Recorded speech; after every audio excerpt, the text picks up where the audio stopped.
ओम शांति। 10 अगस्त 2023 की साकार मधुर मुरली।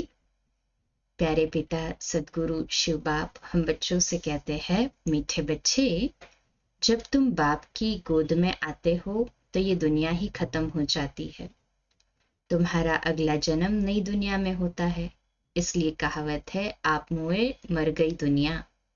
प्रश्न, किस एक रस्म के आधार पर बाप के अवतरण को सिद्ध कर सकते हो? बाबा उत्तर देते हैं, भारत में हर वर्ष पितृ खिलाने की रस्म चली आई है।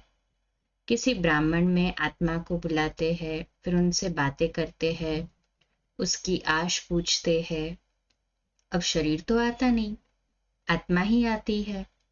ये भी ड्रामा में नूंद है। जैसे आत्मा प्रवेश कर सकती है, वैसे ही परमात्मा का भी अवतरण होता है। ये तुम बच्चे सिद्ध कर समझा सकते हो। गीत है, मरना तेरी गली में, जीना तेरी गली में। ओम शांति। ये भी गायन है इस समय का, जो फिर भक्ति मार्ग में चला आता है। इस समय जबकि तुम बाप के पास जीते जी मरते हो, तो बरोबर सारी दुनिया ही खत्म हो जाती है। अज्ञान काल में मनुष्य मरते हैं तो इसी दुनिया में जन्म लेते हैं। दुनिया कायम है। कहावत है, आप मोए मर गई दुनिया। परंतु उनके मरने से दुनिया का विनाश तो होना नहीं, हाँ तो हो नहीं जाता है। इसी दुनिया में फिर जन्म लेना पड़ता है। तुम मरेंगे तो ये दुनिया भी खत्म हो जाएगी। तुम जानते हो हम फिर नई दुनिया में जाएंगे। हाँ, आएंगे ना हम सभी नई दुनिया में। कहे हाँ जी बाबा। ये सिर्फ तुम ब्राह्मण ही जानते हो। ईश्वर का बच्चा होने से हमको सतयुग का बर्थ राइट मिलता है, स्वर्ग की बादशाही मिलती है, नर्क खत्म हो जाता है। इसमें कोई मेहनत नहीं है, सिर्फ बाप को याद करना है। मनुष्य जब कोई मरते हैं तब उसको कहते हैं राम राम कहो। पिछाड़ी में उठाते समय कहते हैं राम नाम सत्य है। ये भगवान को ही कहते हैं। राम नाम सत्य है, अर्थात परमपिता परमात्मा जो सत्य है उसका ही नाम लेना चाहिए। माला भी राम राम कह सिमरते हैं। ये राम नाम की धुन ऐसी लगाते हैं जैसे कोई साज बजता है। तुम बच्चों को बाप बैठ समझाते हैं कोई भी आवाज नहीं करना है, सिर्फ बुद्धि से याद करना है। हमारी तो सूक्ष्म याद है ना बुद्धि की। तुम जानते हो जीते जी ईश्वर की गोद में आने से फिर ये दुख रूपी दुनिया समाप्त हो जाती है हमारे लिए। आ गए ना हम सभी ईश्वर की गोद में। ले ली सभी ने ईश्वर की गोद की। अभी भी कभी संशय आ जाता है ना? सब निश्चय बुद्धि है ना? कहे हाँ जी बाबा, निश्चय बुद्धि है तभी तो हम सुन रहे हैं, हम पक्का कर रहे हैं ज्ञान को। अगर थोड़ा भी संशय हो तो बुद्धि इधर उधर भागे, इसलिए बाबा पक्का कराते हैं। वो लोग कहते हैं कि शरीर किसी का छूटता है तो राम नाम सत्य है, अर्थात वो भी समझते तो है कि परमपिता परमात्मा ही सत्य है, फिर भी भूल जाते हैं। तो पिछाड़ी में जब उठाते तो कहते राम नाम सत्य है। तो हम लोग तो, वो लोग स्थूल राम नाम की माला सिमरते हैं, हम सूक्ष्म में अर्थात मन से बाबा को याद करते हैं, उस बेहद के राम को याद करते हैं। तुम बच्चों को बाप समझाते हैं ना कि कोई भी आवाज नहीं करना, सिर्फ बुद्धि से याद करना। तुम जानते हो कि हमने ईश्वर की गोद ली है। अब ये दुख रूपी दुनिया खत्म हो जाती है। बाबा, हम आपके गले का हार बन जाएंगे। गाया भी जाता है रुद्रमाला, राममाला नहीं कहा जाता। तुम रुद्रमाला में पिरोने के लिए इस रुद्र ज्ञान यज्ञ में बैठे हो, कल्प पहले मुआफिक है ना निश्चय सभी को। कहे हाँ जी बाबा। दूसरा कोई सत्संग नहीं है जहां ऐसे समझते हो कि हम ईश्वर बाप के गले में पिरोएंगे। बाप से तो जरूर वर्षा मिलेगा। बाप कौन कहता है? आत्मा ही कहती है ना। आत्मा में ही बुद्धि है ना। बुद्धि समझती है फिर कहती है। पहले संकल्प आता है, फिर कर्म इंद्रियों से कहा जाता है। बरोबर हम बाबा के बने हैं, बाबा के ही होकर के रहेंगे। है ना सभी को निश्चय? हाथ ऊपर करें। इस अंतिम जन्म में गॉड फादर कहते हैं ना, फिर पूछो तुम्हारे में गॉड फादर की नॉलेज है तो कहेंगे गॉड तो सर्वव्यापी है। बोलो तुम्हारी आत्मा कहती है परम पिता, तो पिता सर्वव्यापी कैसे होता? पिता सर्वव्यापी कैसे होगा पूछो।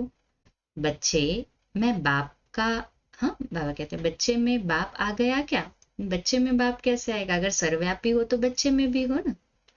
बाप को सर्वव्यापी कहना बिल्कुल रॉन्ग है, डबल अंडरलाइन। ये बातें बहुत अच्छी रीति समझकर फिर समझाना है। रुद्र ज्ञान यज्ञ तो मशहूर है ना।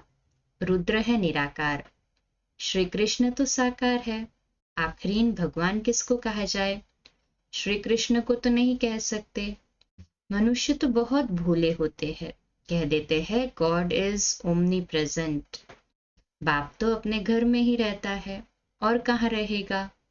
अब बाप इस बेहद के घर में आया हुआ है, यहाँ विराजमान है। कहते हैं कि मैंने इसमें प्रवेश किया है। जैसे ब्राह्मणों में पितरों को बुलाते हैं। समझो कोई अपने बाप के पितर को खिलाते हैं तो आत्मा कहेगी मैं इनमें आया हुआ हूँ, मैंने इसमें प्रवेश किया हुआ है। कुछ पूछना हो तो पूछो। आगे पितरों को बुलाने का बहुत रिवाज था। पितृ तो आत्मा है ना। पितृ को यानी आत्मा को खिलाया जाता है। कहेंगे आज हमारे दादे का पितृ है, आज फलाने का पितृ है, तो आत्मा को बुलाया जाता है, खिलाया जाता है। समझो किसका स्त्री से प्यार है, शरीर छोड़ दिया तो उसकी आत्मा को बुलाते हैं। कहते हैं हमने हीरे की फुल्ली पहनाने का वायदा किया था, तो ब्राह्मण को बुलाकर उनको हीरे की फुल्ली पहनाते हैं। बुलाया तो आत्मा को ना, शरीर थोड़ी ही आएगा। ये रस्म भारत में ही है। जैसे तुम सूक्ष्म वतन में जाते हो, कोई मर गया, उनका भोग लगाते हो, तो सूक्ष्म वतन में वह आत्मा आती है। यह है बिल्कुल नई बातें। जब तक कोई अच्छी रीति समझ न जाए तब तक मनुष्य को संशय पड़ता है कि ये क्या करते हैं। ब्राह्मणों की रस्म रिवाज देखो कैसी है। सभी मंदिरों आदि में भोग लगाते हैं, पितृ को भोग लगाते हैं। गुरु नानक की आत्मा को भोग लगाया, अब वह कहाँ है? ये समझ नहीं सकते। तुम तो जानते हो जिन्होंने धर्म स्थापन किया हुआ है वह सब यहाँ है। जैसे बाबा कहते हैं मैं तो ब्राह्मण धर्म स्थापन करता हूँ, ये तो पतित पावन है। पावन आत्मा ही आकर धर्म स्थापन करती है, परंतु सतो प्रधान आत्मा को फिर सतो रजो तमो में आना ही है। इस समय सभी आत्माएं कब्र दाखिल है। बाबा तो है ही पतित पावन, वह कभी कब्र दाखिल नहीं होते। मनुष्य को पतित पावन नहीं कहेंगे। पतित पावन माना सारी दुनिया का पतित पावन। पतित दुनिया को पावन बनाने वाला एक बाप के सिवाय कोई हो नहीं सकता। वह तो आते हैं अपने अपने धर्म स्थापन करने। क्रिश्चियन धर्म का सारा सिजरा वहां है। पहले क्राइस्ट आया, फिर उनके पिछाड़ी सब आते रहेंगे, वृद्धि को पाते रहेंगे।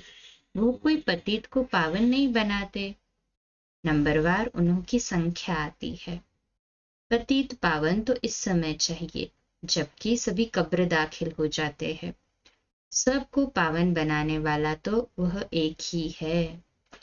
ये तुम समझते हो बरोबर। इस समय सारी दुनिया जर्जरी भूत है। बनियन ट्री का मिसाल देते हैं ना। बहुत बड़ा झाड़ है, उसका फाउंडेशन सड़ा हुआ है, बाकी टाल टालियां सारी खड़ी है। ये भी झाड़ है। देवी देवता धर्म का जो फाउंडेशन है उनकी जड़ एकदम कट गई है, बाकी सब है। बीज हो तो फिर से स्थापन करे ना। बाप कहते हैं मैं फिर से आकर स्थापना कराता हूँ। ब्रह्मा द्वारा स्थापना, शंकर द्वारा विनाश। बरोबर अनेक धर्मों का विनाश हुआ था। महाभारत लड़ाई के समय जो राजयोग सीखे उनकी फिर राजधानी स्थापन हो गई। तुम जानते हो अभी हम बाप के पास जाएंगे, फिर नई दुनिया में आएंगे, फिर झाड़ वृद्धि को पाता जाएगा। देवी देवता धर्म जो था वह प्रायलोप हो गया। बाप कहते हैं मैं फिर से आकर आदि सनातन देवी देवता धर्म की स्थापना करता हूँ। भारत जो ऊंचे ते ऊंचा था, उनको अब ग्रहण लगा हुआ है। कामचिता पर बैठने से इस समय तुम्हारी आत्मा काली हो गई है। अब फिर तुम ज्ञानचिता पर बैठ गोरे बनते हो। तुम जो श्याम बन गए थे, श्याम को सुंदर गोरा बनाने वाला है परमपिता परमात्मा। उनकी श्रीमत मिलती है। परमपिता परमात्मा की आत्मा एवर प्योर गोरी है। आत्मा में ही खाद पड़ती है। सोने का मिसाल है कि सोने में खाद पड़ती है। अभी तुम जानते हो इस पुरानी दुनिया का विनाश होना है, सभी का मौत है। फिर तुमको कहने वाला कोई नहीं रहेगा कि राम राम कहो। अब देखो, नेहरू मरा तो उनकी राख को सब जगह गिराया, समझा? अच्छी खाद मिलेगी। झाड़ में कीड़ा आदि पड़ जाता है तो उसमें राख डालते हैं ना। अभी इस सारी पृथ्वी को कितनी राख मिलेगी? बड़े बड़े सन्यासी महात्माएं मरते हैं तो उन्हों की राख ऐसे नहीं डालते हैं। सब में उत्तम है सन्यासी। अभी तो कितने मरेंगे, कितनी खाद मिलेगी, तो क्यों नहीं सृष्टि फर्स्ट क्लास अनाज आदि देगी। सतयुग में सब हरे भरे सब्ज होते हैं। इस सृष्टि को नया बनाने में टाइम लगता है। तुम सूक्ष्म वतन में जाते हो, कितने बड़े बड़े फल तुमको दिखाते हैं, शुभी रस पिलाते हैं। तुम विचार करो कितनी खाद मिलेगी, सो भी खास भारत को। वहां कितनी अच्छी अच्छी चीजें निकलेंगी नई दुनिया के लिए। खाद पढ़कर सारी दुनिया नई हो जाएगी। सोचो, परिवर्तन होगा, इतने करोड़ों मनुष्यों की खाद पड़ेगी। सूक्ष्म वतन में वैकुंठ का शुभ रस तुमको पिलाते हैं, बगीचे आदि का साक्षात्कार कराते हैं। बच्चों ने साक्षात्कार किया है, शुभ रस पीकर आते हैं। प्रिंस प्रिंसेस बगीचे से फल ले आते थे। अब सूक्ष्म वतन में तो बगीचा हो ना सके, जरूर वैकुंठ में गए होंगे। एक एक को साक्षात्कार नहीं कराएंगे, जो निमित्त बनते हैं उनको साक्षात्कार कराते हैं। हो सकता है अगर तुम याद में रहेंगे, बाबा के बच्चे बनकर रहेंगे तो पिछाड़ी में तुमको भी साक्षात्कार होगा। यह तो पहले गौशाला बननी थी, भट्ठी में पकना था तो बहुत आ गए। बच्चों को समझाया है, सिर्फ कोई को लिटरेचर देने से समझ नहीं सकेंगे, समझाने वाला टीचर जरूर चाहिए। टीचर सेकंड में समझाएगा, ये तुम्हारा बाबा है, ये दादा है, ये बेहद का बाप स्वर्ग का रचयिता है। सिर्फ कोई को लिटरेचर दिया तो देखकर फेंक देंगे, कुछ भी समझेंगे नहीं। इतना जरूर समझाना है कि बाप आया है। ये ढिंडोरा पिटवाना तुम्हारा फर्ज है। बरोबर यादव कौरव भी है, महाभारी लड़ाई भी सामने खड़ी है। जरूर राजयोग सिखलाने वाला भी होगा, जरूर स्वर्ग की स्थापना भी होगी। एक धर्म की स्थापना, अनेक धर्मों का विनाश होगा। तुम जानते हो, हम नर से नारायण, नारी से लक्ष्मी बनते हैं। यह है हमारी एम ऑब्जेक्ट। मनुष्य से देवता किए करत न लागी वार। देवता सिर्फ सूर्यवंशी को कहा जाता है, चंद्रवंशी को क्षत्रिय कहा जाता है। पहले तो देवता बनना चाहिए ना, नापास होने से क्षत्रिय हो जाते हैं। पहले देवता बनेंगे ना, सतयुग में जो राज्य करेंगे वो देवता कहलाएंगे, और त्रेता युग में जो होंगे वो क्षत्रिय। क्योंकि आत्मा की दो कला तो कम हो गई ना, सतयुग में कहाँ सतो प्रधान थे, और त्रेता युग में आत्मा की क्वालिटी कम हो गई, तो सतो प्रधान से वहां पर भले ही वहां पे तमो प्रधान नहीं होते हैं, परंतु ना रजो प्रधान होते हैं, रजो प्रधान भी नहीं तो तमो प्रधान भी, तो क्या रहेंगे, तो सतो सामान्य रहेंगे। तो सतो सामान्य रहना माना कि आत्मा की क्वालिटी कम हो जाती है, इसलिए कहा कि खाद पड़ जाती है आत्मा में। तो बाबा क्लियर कर बतलाते हैं हमें कि वहां पर त्रेता युग में हम क्षत्रिय कहलाएंगे, श्रीमत पर पूरा नहीं चलेंगे, हम अपने हिसाब से थोड़ी सी मनमत मिक्स कर देंगे तो देवता नहीं और क्षत्रिय बन जाएंगे। और क्षत्रिय बने माना चलो उसमें भी क्षत्रिय बने तो भी सुख तो है ही, परंतु जो सतो प्रधानता या जो 100% सुख सतयुग में था उससे तो कम हो जाएगी ना क्वालिटी। फिर हर एक की अपनी पसंद है भाई, जैसा पुरुषार्थ करेंगे वैसा पद मिलेगा, वैसी ही प्रारब्ध बनेगी। तो हमारे ऊपर डिपेंड है हम कैसा पुरुषार्थ करते हैं, उस हिसाब से हमें अपनी प्रारब्ध मिलती है। इसलिए अटेंशन प्लीज। वहां पे त्रुटि वाला युग में जाना है, त्रेता युग में क्षत्रिय घराने में, या फिर सतयुग में जाना है जहाँ पे सर्व सुख 100% है, आत्मा 100% सतो प्रधान है। ये हमें डिसाइड करना है। जैसे हम करेंगे वैसा, जैसा भी हम पुरुषार्थ करेंगे वैसा ही हमें पद मिलेगा। तो बाबा क्लियर करते हैं हमें कि जैसा बनना है वैसा योग लगाना है, और जैसा योग लगाएंगे, जैसी पढ़ाई पढ़ेंगे वैसा हमारा पद होगा। तो कितनी अच्छी अच्छी पॉइंट्स निकलती है, बाबा क्लियर कर समझाते हैं। पढ़ाई करेंगे अच्छे से, सुनेंगे, ज्ञान में अच्छे से चलेंगे, तो फिर हमारी प्रारब्ध अच्छी होगी। अटेंशन प्लीज, अटेंशन देना है इसमें। टीचर समझाते हैं तो पूरा उस पर हमें चलना है, या फिर मन मत मिक्स करनी है। तो इसीलिए सोने का मिसाल कहा। बाबा कहते हैं बड़े बड़े सन्यासी मरते हैं तो उन्हों की भी राख फेंकते हैं, समझते हैं इससे धरती में खाद पड़ेगी। पर बाबा तो कहते हैं अंत समय में सभी शरीर छोड़ेंगे तो अंत समय में सबको कैसी नंबर 1 खाद मिल जाएगी। सभी सृष्टि का परिवर्तन होगा, इतनी खाद मिलेगी तो सतयुग में कितना फल जो है वो मीठे होंगे। तो वो भी साक्षात्कार कराया है बाबा ने कहा कि जो अच्छे पुरुषार्थी बच्चे हैं उनको कराया। फिर बाबा कहते हैं लास्ट में भी साक्षात्कार होगा, अंत समय में जैसा आदि था वैसा अंत होगा, अर्थात वहां पे भी साक्षात्कार होगा कि महाभारी लड़ाई कैसी होगी और हमारा पद क्या होगा। हमारे सामने तो हमारी एम ऑब्जेक्ट है ना कि नर से नारायण, नारी से लक्ष्मी बनना है। मनुष्य से देवता किए करत न लागी वार। देवता सिर्फ सूर्यवंशी को कहा जाता है, चंद्रवंशी को तो क्षत्रिय कहा जाता है। पहले तो देवता बनना चाहिए ना, नापास होने से क्षत्रिय हो जाते हैं। तो बाप कहते हैं मीठे मीठे सिकिलदे बच्चे, कितने ढेर सिकिलदे बच्चे हैं। देखो किसका बच्चा गुम हो जाता है 6-8 मास के बाद आकर मिलता है तो कितना प्यार से आकर मिलेगा, सिक से मिलेगा, बाप को कितनी खुशी होगी। ये बाप भी कहते हैं लाडले सिकिलदे बच्चे, तुम 5000 वर्ष के बाद आकर मिले हो। लाडले बच्चे तुम बिछड़ गए थे, अब फिर आकर मिले हो बेहद का वर्षा लेने लिए। मिले ना सभी बेहद का वर्षा लेने के लिए। कहें हाँ जी बाबा। डीटी world sovereignty is your God fatherly birthright. बाबा तुमको बेहद की बादशाही देने आया है, ये है हेवनली गॉड फादर।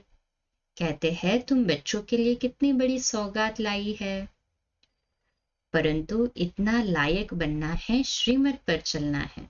मम्मा बाबा कहकर फिर अगर भूल जाए या फारकती दे तो गले का हार नहीं बनेंगे।